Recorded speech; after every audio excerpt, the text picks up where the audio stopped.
of your own decisions, but those decisions have to be growing out of Quran and Sunnah, otherwise you'll go in haram. I cannot be a leader like this woman say, oh, I'm going to be a leader to the community, so I'm going to become an imam.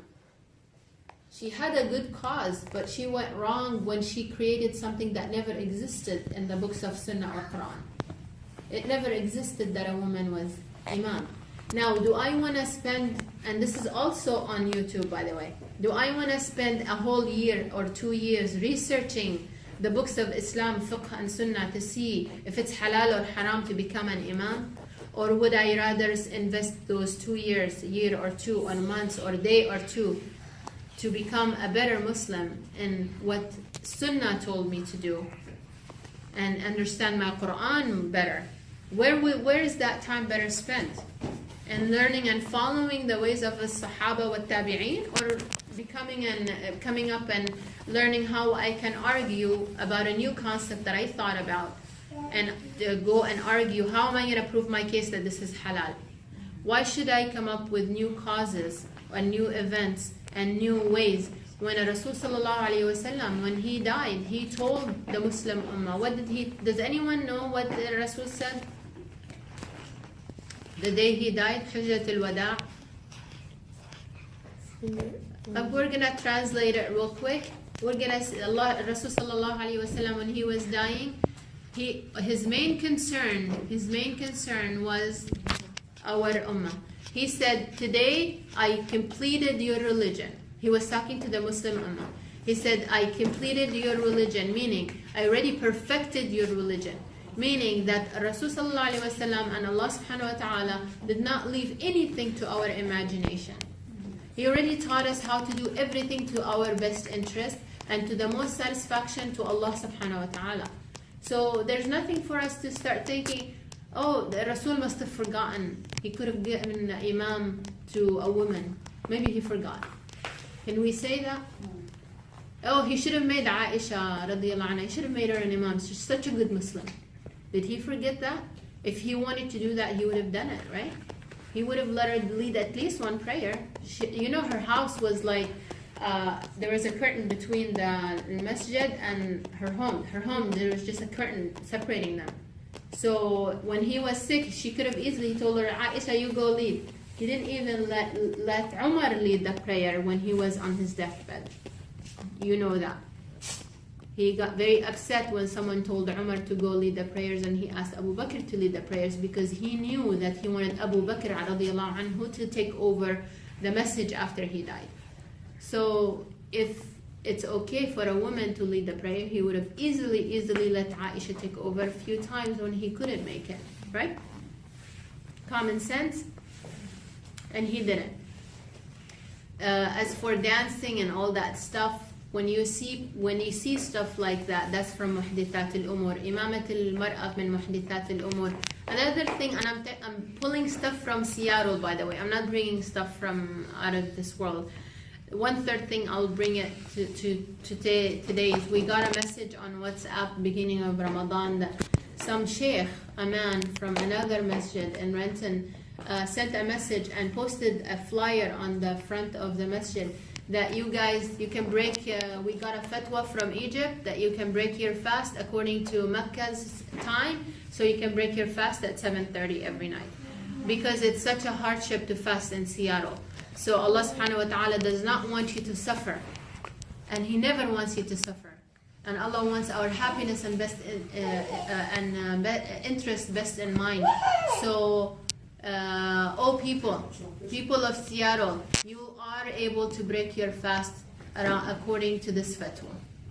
So, young ladies, when you hear the word fatwa, who knows what fatwa means?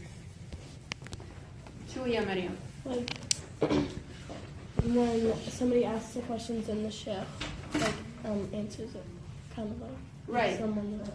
It's basically to make things easier for the younger ones. Fatwa means when somebody says what's halal, what's haram. Is this halal? Is this haram?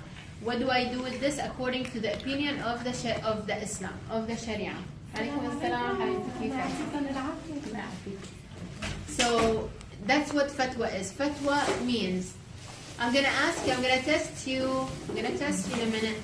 Fatwa means Islam's opinion in the eyes of Allah and in the opinion of Sunnah, Rasul sallallahu alayhi wasallam, on a certain matter or certain event. That's what fatwa is. When somebody tells me if this is halal or haram, or if I can do this and how I should do it, according to who? To Allah subhanahu wa ta'ala and Muhammad sallallahu alayhi wasallam, then that's called a fatwa. Tamam?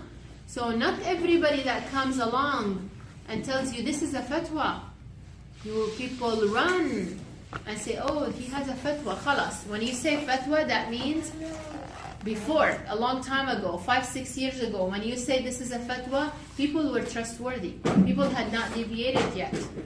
The symbols of religion and the symbols of faith and the symbols in Egypt and Syria, there weren't people yet that have deviated so much from true faith and from Islam. And there weren't people yet that were bought with money. So people were true sheikh that would say, this is a fatwa from Al-Azhar, khalas, I believe it. You take it like it's Quran. Nowadays, no, you don't. You don't. You have to ask. You ask your parents, you ask the trustworthy people in your community, but you have to ask. So just because something says it's a fatwa, does not mean it's correct, does not mean it's faithful, does not even mean it's Islamic, does not even mean it comes from someone that's honest. It could very, very well come from someone that wants harm to you, your community, your faith, and your whole generation.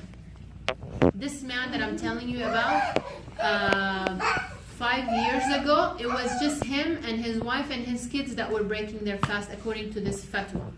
Today, there's at least a minimum of 4 or 5 families that are following his footsteps. To the least estimate.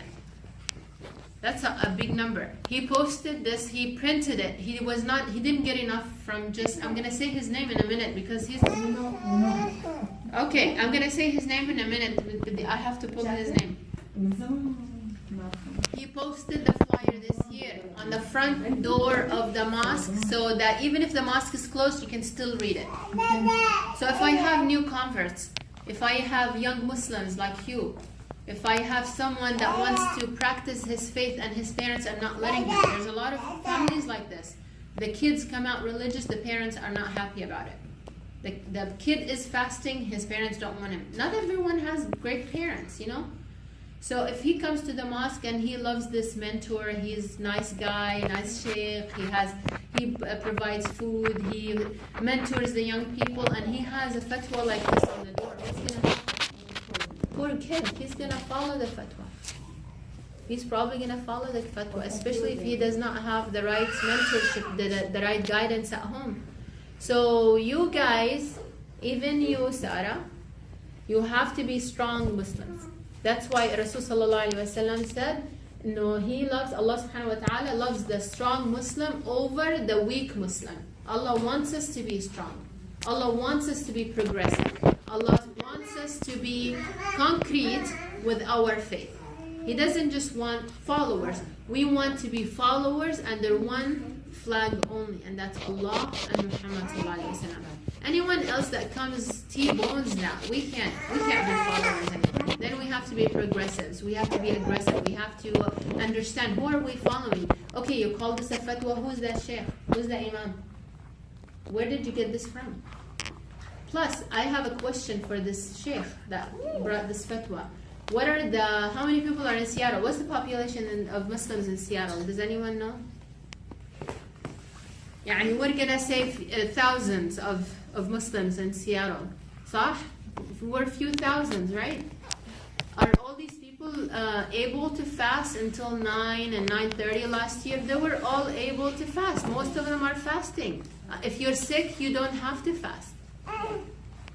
But if I'm sick, can I go take this fatwa? If I'm sick, wallah, I'm gonna break my fast at 7:30.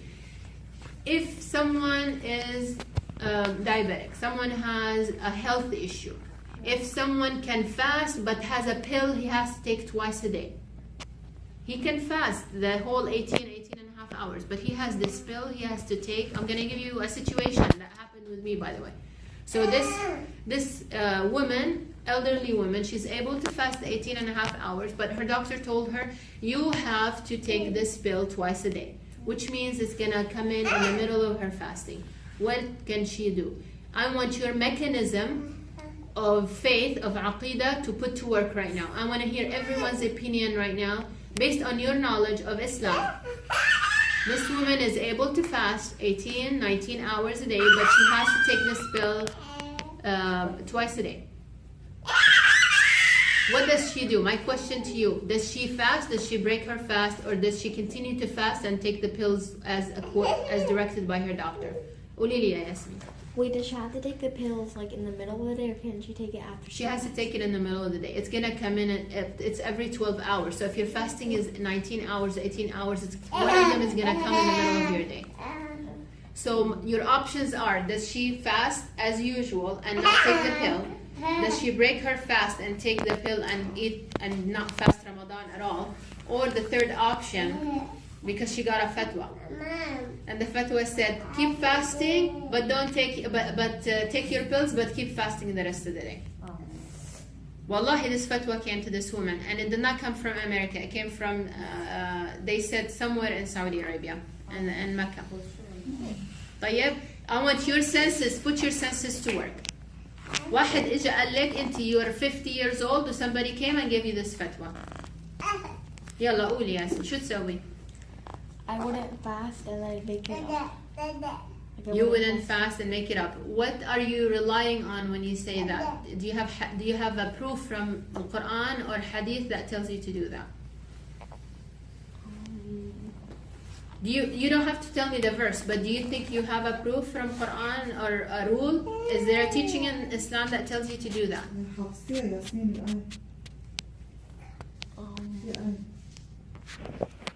فكري فيها, think about it. Let's go to you. I would break my fast. You would break your fast. So you're not fasting, you're going under which group of people that Allah told them that they could break their fast? What group, what license do we have in Ramadan? Which group of people they could break their fast? They don't have to fast. The elderly? لا مو الelderly. If you're traveling. If you're traveling, you could break the fast. That's one license. مريضا أو على سفر. خلصت القصة. It's very simple. يا جماعة, it's very simple حبيبي. Okay? فمن كان منكم مريضا أو على سفر. يعني شو الأول license؟ مريض. If you're sick. If you have to take a medication, يعني أنت you're healthy and you want to take it for you look good, يعني when you take it. If you're taking a medication, there's a medical reason for it. So you're under the license of مريض. You're sick. You have a medical need. أو على سفر is your second license if you're traveling. طيب إذا إجاكي واحد فتوى هيك الله لا يسامحه وقال لك, oh, but no, there's a new rule. You guys didn't know this sheikh. This is a great sheikh. He leads a tarawih prayer every night in the haram, whatever. And he said that you can break it. You don't have to break the fast. You take your medication and you keep fasting. شو بتقولوا له? What do you tell him? You're a small kid that grew up in America. What do you know? What are you gonna say? What do you say, Maryam? I say the ayah from the Quran. شو بتقولي؟ الآية. بتقولي الآية أو بتقولي إذا مالك حافظة الآية شو بتعملي؟ I'm not gonna listen to you. This is nonsense. That's when you have to be a leader. That's when you have to be strong. That's when you say, I'm gonna get this mechanism, the superhero, super Muslim mechanism that my parents instilled in me of aqidah. I'm gonna put this to work, and I know that this cannot happen. This is not something that al-Sahaba did. This is not something that Tabi'in did. This is not something that my teachers did. This is not how I learned Islam. So the new stuff that comes up, muhdathat al-umur, oh, this is gotta be one of them that I have to be careful about, that I have to be aware of, that I have to watch for.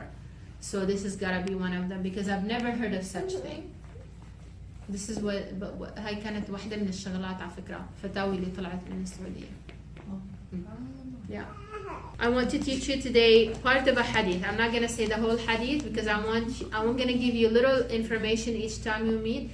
But this is very important that you guys know that there is a basic for this. When you are faced with a new situation that you've never come across before, like this, like what we just said, break your fast twice a day to take your antibiotic or your pill, and then you keep fasting.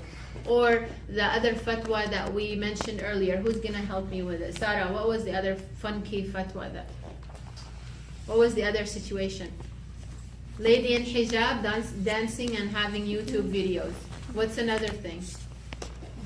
I gave you guys some examples. What was the third example? Yes, me. The girl leading the A prayer. woman leading the prayer. Nice lady. She's such a sweet lady, very respectful. She loves us. She gave us halaqat 5 years ago. So يعني if you see me أنا 5 years لا سمح الله from now going to ICB, I took Sheikh Amin's job. You're gonna follow me? You're gonna still like me? Huh? You're gonna like me? But it's Sister Nidaa. It's Malak's mom. Doesn't matter who we are. Doesn't matter, right? Because people change and people make mistakes and they make wrong decisions. Never ever count on people. طيب, have your faith, your ultimate, undoubtful faith only on Allah. Because people change, people make mistakes. Always follow what you are hearing, the lesson, but not the person. Be attached to the lesson, not the person, because people can make mistakes. But hopefully the lessons, if they're correct, they last you forever. This hadith is on Rasul sallallahu alayhi wa sallam. There's part of it at the beginning, but the part that I want you to keep in mind is this. عن عائشة رضي الله عنها قال رسول الله صلى الله عليه وسلم من أحدث في أمرنا هذا ما ليس منه فهو رد. Okay? من أحدث I wanted to say one more. Okay, no, let me tell you this other one. قال رسول الله صلى الله عليه وسلم أما بعد فإن خير الحديث كتاب الله. The best of any words, the best of any lessons, the best of any talk is كتاب الله. The best of any words anyone can say. If you're going to write a comment on Facebook, you could be right, it could be wrong, it could be productive, it could be destructive, it could be rude, it could be bad. But if you write an ayah, could there be anything wrong with what you wrote, even if it's not related? Right. Anybody, a non-member that wants to check in now? Because we can start checking you guys in. Yeah, we will. I'm about to end. Okay. Yeah, thank you. But if you write a verse for the Quran, you can't go wrong with that, even if it's not related. People are going to say, oh, this is not related, but can they say this is wrong? No, because it's the word of Allah. So, خير الحديث كتاب الله وخير الهدي هدي محمد. The best of guidance, the best of ways of doing anything is Muhammad's way, alayhi salatu wassalam. Right? So if we're going to arrange for a wedding, let's see what Sayyidina Muhammad did. If we're going to get married, how was the sunnah for Muhammad sallallahu alaihi wasallam? If people, Ya Latif, someone passed away, how did they get buried? We follow Muhammad's way, sallallahu alaihi wasallam. So خير الهدي هدي محمد وشر الأمور محدثاتها. The worst of things is the new of it, the invention of it. So we start coming up with new ways of doing things that Rasul sallallahu alaihi wasallam never brought into the picture. Then we can be getting ourselves in haram, because that's the worst of matters, the worst of things. Okay? وَكُلُّ بِدْعَةٍ ضَلَالَةٍ. كُلُّ بِدْعَةٍ ضَلَالَةٍ. يعني every invention, obviously we're not talking about civilization, we're not talking about invention of electricity or invention of cars or oil, or every invention or every new way of doing things. Like, I'm gonna do marriage in a different way. I don't need 2 witnesses for marriage. I just need 1. Why do I need 2? That's a new way of doing things that Rasul sallallahu alaihi wasallam did not do it that way, so we should not do it that way. We do it his way only. Okay? So be careful for the new garbage. I'm going to call it garbage. There's a lot of garbage, especially online, that's being thrown on young minds like yours. Be careful. Be careful. Not everyone that wears hijab is an angel. Not every imam that has a beard is saying the truth. Okay? Not every teacher that teaches in Sunday school is righteous. We could have people with bad intentions to your faith, to your safety, to your...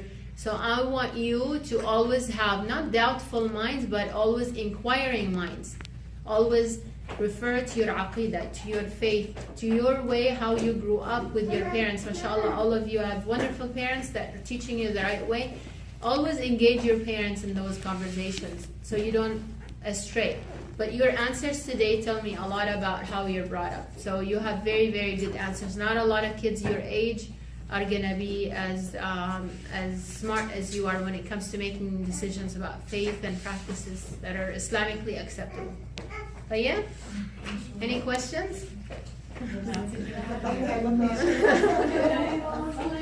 اللهم صل وسلم على نبينا محمد. الله يهديكم ويهدينا يا رب وهيك. اللهم لا تضلنا بعد إذ هديتنا.